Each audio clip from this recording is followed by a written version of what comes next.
Every morning, this team meets in a small office space in Charlotte.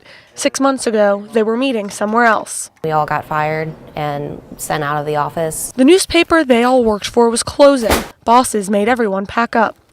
And they weren't alone. Since 2004, more than 1,800 newspapers, or about 1 in 5, have closed or merged. And daily newsroom employment has dropped by half. The reason?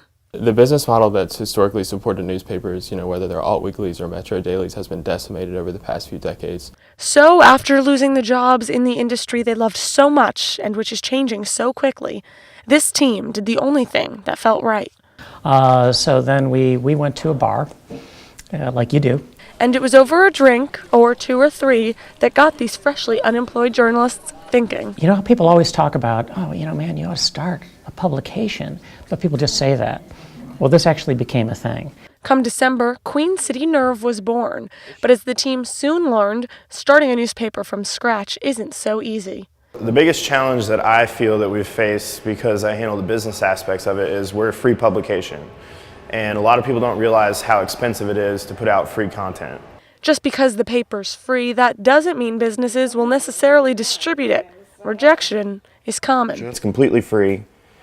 That sounds great, but unfortunately we're a corporate business and they only allow specific publications to be displayed. Sure, okay. Thank you so much. No problem. Bye. So how do print journalists find success in an industry so many people say is dying? People always say print is dead, and print is dead in the way that vinyl is dead, which means it's not. You just have to repurpose it and do it differently. And that's what this team is trying to accomplish.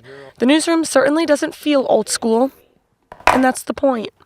There is a future in print, but it's not going to be a retread of what the Washington Post was, in the 70s or anything like that. It can't be. Nothing is. So Queen City Nerve is different. They call themselves Charlotte's Cultural Pulse, covering local art, music, and issues. And while their sights are set much higher, what they're doing is working. 35 days after we got laid off, we put out 15,000 copies of our first issue on December 6th. They've continued that success, distributing 15,000 newspapers the following 3 months as well, and they're hoping that early success is part of a bigger picture.